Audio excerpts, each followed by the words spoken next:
And I do have Laura Jays, I believe, with me now from London. Laura, let's just get some of your final thoughts after a marathon effort from yourself and a lot of the media there. I don't know how they do this whole election thing going into the early hours, but what have you made of it all?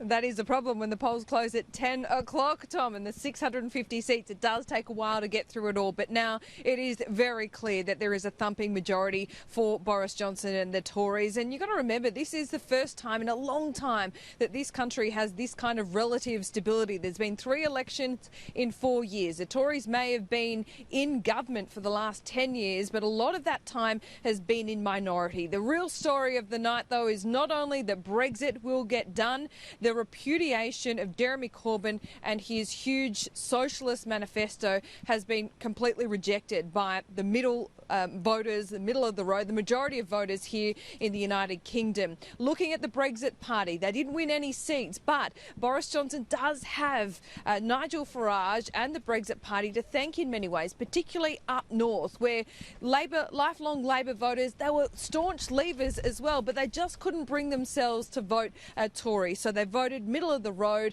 they took those votes off Labor and they voted and parked their vote at the Brexit Party. So many other earthquakes around. Look at the SNP.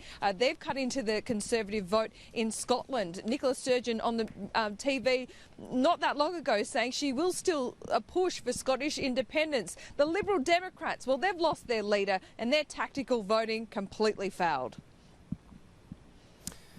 Yeah, a lot of impact still being felt, and of course that repudiation came not just from Jeremy Corbyn, from the voters, but his own party.